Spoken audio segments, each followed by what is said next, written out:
Sivasakthi TV நேயர்களுக்கு அன்பான வணக்கங்கள். உங்கள் பாரம்பரிய அருள்வாக்கு ஜோதிடர் பாலசுப்ரமணியன் அடியனின் அன்பு வணக்கங்கள். என்றும் குருவழியில் குருவை நேசிப்போம், குருவை போற்றுவோம். இப்போ நம்ம எதை பற்றி பார்க்க போகிறோம் அப்படின்னா, செவ்வாய் பயிற்சி. இந்த செவ்வாய் பயிற்சியாகி அதாவது காலபுருஷ தத்துவப்படி 12ஆம் இடமான மீன ராசியிலிருந்து அவருடைய சொந்த வீடான காலபுருஷன் தத்துவப்படி முதல் ராசிக்கு மேச ராசிக்கு பயிற்சி ஆகிறார். அவர் பயிற்சியாகி அவருடைய பயண காலங்கள் ஒரு ராசியை கடக்கிறதுக்கு 45 நாட்கள். அந்த 45 நாட்கள்ல இந்த செவ்வாய் பயிற்சி எப்படிப்பட்ட பலனை கொடுக்கும் அப்படிங்கிற ஒரு விஷயத்த நம்ம விரிவாக பார்ப்போம். அதுக்கு முன்னாடி இந்த செவ்வாய் பயிற்சி பார்த்தீங்க அப்படின்னா வைகாசி மாதம் 19ஆம் தேதி, அதாவது 1/6/2024 சனிக்கிழமை இந்த செவ்வாய் பயிற்சியானது. செவ்வாய் பார்த்தீங்க அப்படின்னா மேச வீடான காலபுருஷ தத்துவப்படி முதல் வீட்டில் செவ்வாயுடைய வீட்டில் சொந்த வீட்டில் செவ்வாய் இருக்கு. சூரியன், சுக்கிரன், புதன், குரு 4 கிரகங்கள் ரிஷப வீட்டில் இருக்கு, 2ஆம் வீட்டில். கேது பகவான் அவருடைய 6ஆம் இடமான கன்னி வீட்டில் இருக்காரு. சனி பகவான் கும்பத்தில் இருக்காரு. ராகு மற்றும் மீனத்தில் இருக்கு. இந்த 12 ராசிக்கும் இந்த செவ்வாய் பயிற்சியானது எப்படி இருக்கும் அப்படிங்கிற ஒரு விஷயத்த பார்ப்போம். அதுக்கு முன்னாடி பார்த்தீங்க அப்படின்னா செவ்வாய் எப்படிப்பட்ட ஒரு கிரகம் அப்படிங்கிறத கொஞ்சம் பார்ப்போம். அரும்பெரும் சாதனைகளை செய்ய வல்ல துணிச்சலையும் தைரியம், வீரியம் இதெல்லாம் அளிக்கக்கூடிய கிரகம் செவ்வாய். அதாவது பார்த்தீங்க அப்படின்னா தம்பி குடையான் படைக்கஞ்சான் சொல்றோம்ல, தம்பி என்கக்கூடிய கிரகம் செவ்வாய். இந்த செவ்வாய் பார்த்தீங்க அப்படின்னா இவரின் பலம் அமைந்தால் மட்டுமே, ஒரு சாதகமான ஒரு பலம் அமைஞ்சால்தான் சொந்தமா சுயமா ஒரு வீடு கட்ட முடியும் அப்படிங்கிற ஒரு விஷயத்தையே யோசிக்க முடியும். அப்ப இந்த செவ்வாய் பகவான் பார்த்தீங்க அப்படின்னா இந்த 12 ராசிக்கு எப்படிப்பட்ட ஒரு பலனை கொடுக்க போறாருங்கிற ஒரு விஷயத்த நம்ம விரிவா பார்க்க போறோம். அன்பார்ந்த துலாம் ராசி அன்பர்களே, இந்த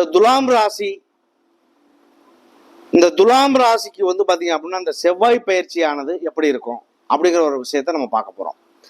துலாம் ராசி உங்களுக்கு பார்த்தீங்க அப்படின்னா இந்த துலாம் ராசியை பொறுத்தவரை ராசிநாதன் சுக்கிரன். உங்களுக்கு 2க்கும் 7க்கும் உள்ள அதிபதி அவர் பார்த்தீங்க அப்படின்னா செவ்வாய் பகவான். உங்களுடைய 6ஆம் இடத்தில் ராகுவோடு சேர்ந்து இருந்த செவ்வாய் பகவான் 7ஆம் இடமான கலத்திரஸ்தானத்துக்கு பயிற்சி ஆகிறார். 7ஆம் இடமான கலத்திரஸ்தானத்துக்கு பயிற்சி ஆனா 7ல் செவ்வாய் இருந்தால் அது செவ்வாய் தோஷத்தையும் குறிக்கும். அது ஒண்ணு. அடுத்து பாத்தீங்க அப்படின்னா இந்த செவ்வாய் பகவான் எப்படிப்பட்டவர், ஒரு ஜாதகத்துக்கு, ஒரு பெண் ஜாதகத்துல செவ்வாய் பகவான் பாத்தீங்க அப்படின்னா எந்த நிலையில அமைய இருக்கிறாரோ, விபரீதமா இருக்காரா, நல்ல நிலையில இருக்காரா, கெட்ட நிலையில இருக்காராங்கிறத வச்சுத்தான் வரக்கூடிய வாழ்க்கை துணை கணவன் நல்லவனா கெட்டவனாங்கிறதே முடிவு பண்ண முடியும். அப்போ உங்களுடைய வாழ்க்கை அப்படின்னா உங்களுடைய வாழ்க்கை செல்லக்கூடிய காலங்கள் எல்லாமே ஃபுல்லா எப்படி இருக்கும், வாழ்க்கை துணை என்பதே அப்படின்னா வாழக்கூடிய காலங்கள் எல்லாமே எப்படி இருக்கும், சின்ன பிள்ளையில இருந்து பெரிய ஆள் வரைக்கும் நீ நல்லவனா கெட்டவனான்னு முடிவு பண்றது செவ்வாய். அப்ப அவருடைய நிலை என்ன, அரும்பெரும் சாதனைகளை செய்யவல்ல துணிச்சலையும் தைரிய வீரியத்தையும் அளிக்கும் கிரகம் செவ்வாய். ஒருத்தன் பயந்து கோழையா இருக்கிறான் அப்படின்னா அவனுக்கு செவ்வாய் பலவீனமா இருக்குன்னு அர்த்தம். ஒருத்தன் ஒரு போர்படை தலைவன் இருக்கான் அப்படின்னா அவன் பாத்தீங்க அப்படின்னா ஒரு செவ்வாய் பலம் பொருந்தியவன் அர்த்தம். பலத்துக்கும் பலவீனத்துக்கும், பலம் என்பது செவ்வாய் ஆட்சி பெறுவது, உச்சம் பெறுவது, செவ்வாய் சுபமான இடங்கள்ல இருப்பது, இதெல்லாம் நன்மையை செய்யும். செவ்வாய் நீசம் பெறுவது, வக்ரம் பெறுவது, திதிசூன்யத்தில் அகப்படுவது, அஸ்தமனம் ஆகிறது, இது எல்லாமே பலவீனத்தை சந்திக்கும். அப்போ ஒரு கிரகம் பலம் பெறுவதும் பலவீனம் பெறுவதும் அவர்களுடைய செயல்பாட்டுல கண்டிப்பா தெரியும். அப்ப இதுல பாத்தீங்க அப்படின்னா அதாவது இந்த தம்பி உடையான் படைக்கஞ்சான்னு சொல்றோம்ல, தம்பி என்பதுடைய கிரகம் செவ்வாய் தான். அப்பானா சூரியன், அம்மானா சந்திரன், இதெல்லாம் நம்ம சொல்றோம். அப்ப தம்பி அப்படிங்கிறது பாத்தீங்க அப்படின்னா செவ்வாய். அதாவது இதை பாத்தீங்க அப்படின்னா ஒரு சுயமா ஒரு வீடு கட்டுறதை யோசிக்கிறதுனா கூட செவ்வாய் பலமாகணும். பலவீனமா இருந்துச்சு அப்படின்னா ரொம்ப சிக்கலா இருக்கும். செவ்வாய் பலவீனமா இருந்துச்சுன்னா அவர் சொந்த ஊர்ல வசிக்கிறது கூட ஒரு சிரமமான வேலை. அவர் அடுத்த ஊருக்கு போனாருன்னா அவர் நல்லா இருப்பார். அப்ப அவர் இருக்க இடத்த விட்டு அடுத்த இடம் மாற்றும் போது அவருக்கு ஒரு நல்ல மாற்றங்கள் ஏற்பட வாய்ப்பு உண்டாகும். இதுல வந்து பாத்தீங்க அப்படின்னா சகோதரக்காரகன் என்று அழைக்கிறோம். சகோதர வீர தீர செயல்கள், ஆபத்தான காரியங்கள், விபத்து, கண்டம், இரத்த காயங்கள், எதிரிகள், இது எல்லாமே வந்து பாத்தீங்க அப்படின்னா செவ்வாயுடைய காரகம். ஒரு விதவை ஆகிறது, அதுலேயும் வந்து பாத்தீங்க அப்படின்னா போர்க்களம், வெடிபொருட்கள், ஆபத்தான நெருப்பு, இது எல்லாமே செவ்வாயுடைய காரகம். உடலில் இரத்த ஓட்டம், உஷ்ணம், அம்மை நோய், இது எல்லாமே வந்து பாத்தீங்க அப்படின்னா கண்டிப்பாக செவ்வாயுடைய காரகமே. பெரிய கொப்பளம்லாம் வருது, கொப்பளம் வர்றது அது செவ்வாயுடைய காரகம் தான். பேராசை, அதிக காம உணர்வுகள், இது எல்லாமே எப்படி இருக்கும்?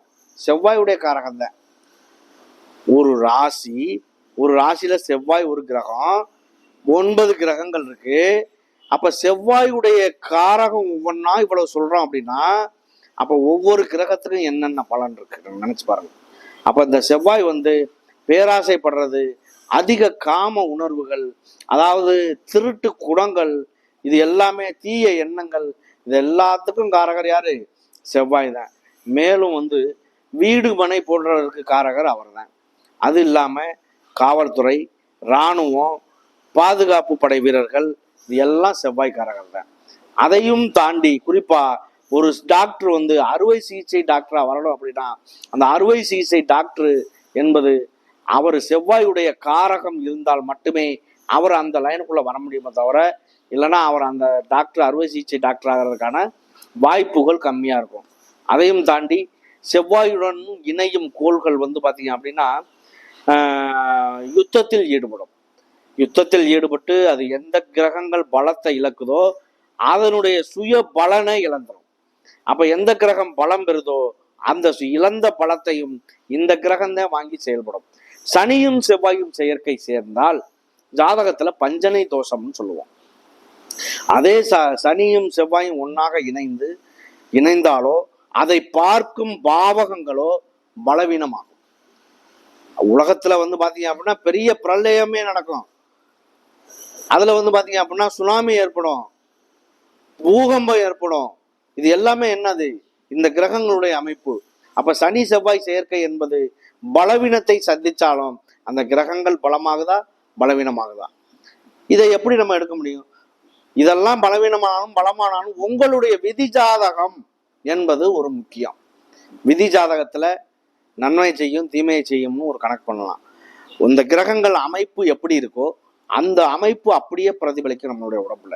அப்ப இதை பொறுத்தவரை உங்களுடைய தசாபுத்தி காலங்கள், உங்களுடைய கிரகங்களுடைய கோச்சார காலங்கள் எல்லாமே வந்து பாத்தீங்க அப்படின்னா உங்களுக்கு நன்மை தீமைகளை செய்யக்கூடிய நிலைகளாக அமையும். 2, 4, 7, 8, 12களில் செவ்வாய் இருந்தால் அது செவ்வாய் தோஷத்தை குறிக்கும். அவர் இருக்கக்கூடிய இடத்தை பொறுத்து நல்ல விஷயங்கள் கெட்ட விஷயங்கள் சொல்றது நடக்கும். இந்த விஷயத்தை பொறுத்தவரை அதாவது செவ்வாய்க்கு ஒரு வக்ரமாகிறதோ இல்லை குரு பகவான் கேந்திரத்துல வர்றதோ குருமங்கள யோகம் இந்த மாதிரி எல்லாம் கிடைக்கும். அப்போ உங்களுக்கு நன்மையை செய்யக்கூடிய கிரகமா இருந்தாலும் தீமையை செய்யக்கூடிய கிரகமா இருந்தாலும் செவ்வாய் இருக்கும் நிலையை பொறுத்து நல்லவன் கெட்டவன் தீர்மானிக்கிறதே செவ்வாயுடைய வச்சுதான் தீர்மானிக்க முடியும். அப்ப இதுல வந்து பாத்தீங்க அப்படின்னா இந்த செவ்வாய் ஆகப்பட்டவர் உங்களுக்கு துலாம் ராசிக்கு 7ஆம் இடத்தில் இருப்பதனால் உங்களுடைய டைரக்டா 7ஆம் பார்வையாக பார்க்கிறாரு. அது இல்லாம உங்களுக்கு அஷ்டம ஸ்தானத்துல சூரியன், குரு, புதன், சுக்கிரன் எல்லா கிரகமும் இருக்கிறதுனால உங்களுடைய 12ஆம் இடத்தை 5ஆம் பார்வையா பார்க்கிறாரு. உங்களுடைய 2ஆம் இடமான தனஸ்தானம், வாக்குஸ்தானம், குடும்பஸ்தானத்தை 7ஆம் பார்வையா பார்க்கிறாரு குரு பகவான். உங்களுடைய 4ஆம் இடத்தை 9ஆம் பார்வையா பார்க்கிறாரு. உங்களுடைய 2ஆம் இடத்தை பார்ப்பதனால் வந்து பாத்தீங்க அப்படின்னா கணவன் மனைவிக்குள்ள இருந்த கருத்து வேறுபாடுகள், சண்டை சச்சரவுகள் கண்டிப்பாக வந்து பாத்தீங்க அப்படின்னா உங்களுக்குள்ள இருக்கக்கூடிய கருத்து வேறுபாடுகள் எல்லாமே நீங்கி நல்லதா மாறுறதுக்கான வாய்ப்பு இருக்கு. அப்படி மாறலை அப்படின்னா உங்களுடைய சுய ஜாதகத்தை தான் பார்க்கணும். அதுல ஏதேனும் குறைபாடுகள் இருக்கா? இன்னைக்கு வந்து பாத்தீங்க அப்படின்னா கணவன் மனைவிக்குள்ள எத்தனையோ விஷயங்கள் வந்துருது. அதாவது வந்து பாத்தீங்க அப்படின்னா கணவனுக்கு இப்படி பண்ணிட்டாங்க, மனைவிக்கு இப்படி பண்ணிட்டாங்க, தப்பா அதாவது ஒரு விஷயங்கள் பண்ணிட்டாங்க, அப்படி இப்படின்னு நிறைய விஷயங்கள் சொல்றாங்க. அப்ப எப்படிப்பட்ட விஷயங்களாக இருந்தாலும் அதை சரி பண்றதுக்கான வாய்ப்பு உண்டு, அது வேணா சொல்லலாம். அப்போ அவங்கள பொறுத்தளவுக்கு வந்து பாத்தீங்க அப்படின்னா கிரகங்கள் சுய பலனா சுப கிரகங்கள் பார்ப்பது நல்ல பலனை தரும். அடுத்து வந்து பாத்தீங்க அப்படின்னா உங்களுடைய கருத்து வேறுபாடுகளே இருந்தாலும் அதை சுப கிரகங்கள் 2ஆம் இடத்தை பார்ப்பதினால் தனம், வாக்கு, குடும்பம், வருமானம், அடிப்படை கல்வி, தனம் என்றால் பணம். அப்ப 2ஆம் இடம் ஒரு நல்ல நிலையில் வலுப்பெறுது அப்படின்னா அதை விட பெரிய விஷயம் வேற எதுவுமே இல்லை. எல்லாமே ஒரு சுபகாரியமா நடத்திடலாம். அடுத்து வந்து 4ஆம் இடம். 4ஆம் இடத்தை குரு பகவான் பார்ப்பதினால் உங்களுக்கு வந்து வீடு, மனை, வண்டி, வாகனம், தாய், பழைய வீடு வாங்குறது, பழைய வண்டி வாங்குறது, புதுசா வீடு வந்து முகூர்த்தம் பண்றது, இந்த மாதிரி ஒரு விஷயங்கள் எல்லாமே ரொம்ப சிறப்பா இருக்கும். ஒரு வீடு முகூர்த்தம் பண்றோம் அப்படின்னா கண்டிப்பாக வாஸ்துல தான் பண்ணணும். அந்த வாஸ்துல பண்ணும் பொழுது உங்களுடைய வீடு என்பது நல்ல முன்னேற்றத்துல ஏற்பட்டு அதுல வந்து பாத்தீங்க அப்படின்னா எந்த விதத்திலையும் குறைபாடுகள் இருக்காது, பெண்டிங் இருக்காது, வீடு முழுமையாக கட்டி முடியும். கடன் வாங்கினாலும் வீட்டை கட்டிடுவோம், அப்படி ஒரு நிலைமை வந்துடும், நல்ல நிலைமைக்கு வந்துடும். அப்ப இந்த வாஸ்து என்பது வந்து பாத்தீங்க அப்படின்னா 1.5 மணி நேரம் வாஸ்து. அதுல தாம்பூலம் தரித்தல்ங்கிற வரக்கூடிய அந்த நேரம் மட்டும்தான் மெயினான வாஸ்து நேரம். அந்த நேரத்தில் செய்யக்கூடிய வாஸ்துகள் எதுவும் கண்டிப்பாக குறைபாடுகள் வரவே வராது. அப்ப உங்களுக்கு வந்து நல்ல விஷயமே நடக்கணும் அப்படின்னா அந்த வாஸ்து நேரத்துல பண்றது ரொம்ப ரொம்ப சிறப்பான ஒரு விஷயங்கள். வாஸ்து கண் முழிக்கிற நேரம், தாம்பூலம் தரிக்கிற நேரம் தான் ரொம்ப சிறப்பான நேரம். சரி, இதுல வந்து பாத்தீங்க அப்படின்னா 12ஆம் இடத்தை பார்க்கிறார். 12 அப்படிங்கிறது சுகபோகமான வாழ்க்கை, படுக்கை அறை சுகம், இது எல்லாமே அதுதான். அப்ப ஒரு ஆண் பெண் யாராக இருந்தாலும் செவ்வாய் நல்லா இருக்கணும், சுக்கிரன் நல்லா இருக்கணும், அவங்களுடைய வாழ்க்கையில நல்ல சுகபோகமான ஒரு வாழ்க்கை, சந்தோஷங்களா போகக்கூடிய ஒரு காலகட்டங்களா இருக்கும். எல்லாமே கர்ம வினை தாங்க. இதை பொறுத்தளவுக்கு முன் ஜென்மத்துல நம்ம என்ன கர்மம் எடுத்தோமோ அதுக்கு இணை இணை வரவே வராது. முன் ஜென்மத்துல நல்லதை செஞ்சிருந்தா இந்த விஷயத்துல நம்ம நல்லதை அனுபவிக்க போறோம், கெட்டது செஞ்சிருந்தா கெட்ட விஷயங்களை ஒரு சிலது அனுபவிப்போம். அது நேர காலத்துக்கு தகுந்தாற்போல். அதை நல்லதை அனுபவிக்க பிறந்தமா கெட்டதை அனுபவிக்க பிறந்தமான்னு விதி ஜாதகம் தான் சொல்லிருமே.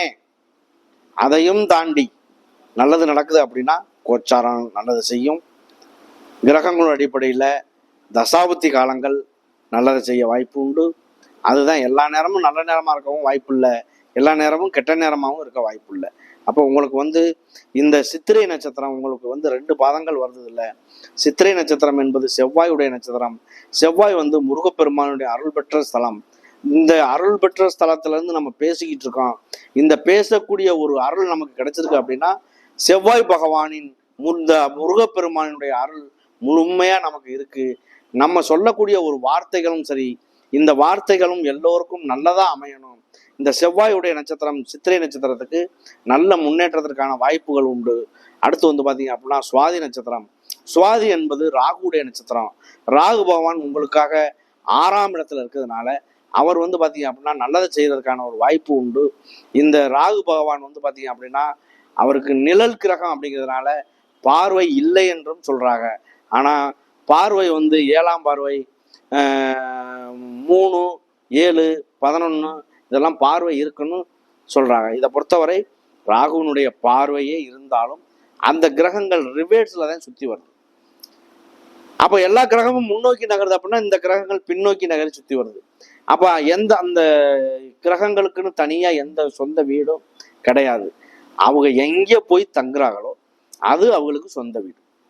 அந்த எந்த கிரகத்தோட இணையுதோ அந்த கிரகத்தினுடைய பலனை இவங்க தான் வாங்கி செய்வாங்க. அப்படிப்பட்ட கிரகங்கள் தான் ராகு கேது. இந்த சுவாதி நட்சத்திரக்காரர்களுக்கு ராகுடைய சாரம்ன்றதுனால நல்லதொரு வாய்ப்புகள் இருக்கு. அடுத்து விசாக நட்சத்திரம். விசாகம் என்பது குருவுடைய நட்சத்திரம். குரு பகவான் வந்து பாத்தீங்க அப்படின்னா உங்களுக்கு அஷ்டம ஸ்தானத்துல இருந்து சுக்கிரன், சூரியன், புதன், குரு எல்லாம் சேர்ந்து செயல்படும் பொழுது உங்களுடைய வாழ்க்கையில நல்ல முன்னேற்றங்கள் ஏற்படுறதுக்கான வாய்ப்பு உண்டு. 50 பூதங்களை கொண்டதுதான் மனித உடல். இந்த 50 பூதங்களில் என்ன மாற்றங்கள் ஏற்படுதோ அந்த மாற்றங்கள் மனிதனுக்கும் ஏற்படும். மனிதனுக்கு ஏற்பட்டாலுமே வந்து பாத்தீங்க அப்படின்னா இந்த செவ்வாய் ஆகப்பட்டவர் எப்படி செய்வாருங்கிறதையும் நம்ம முழுமையா எல்லாத்தையும் சொல்லியிருக்கோம். இந்த 3 நட்சத்திரங்கள் சித்திரை, சுவாதி, விசாகம் 3 நட்சத்திரத்துக்குமே இந்த செவ்வாய் பயிற்சியானது டைரக்டா அவருடைய ஆட்சி வீட்டில் இருக்கிறதுனால நல்லதை செய்யறதுக்கான வாய்ப்பு உண்டு. நன்றி, வணக்கம்.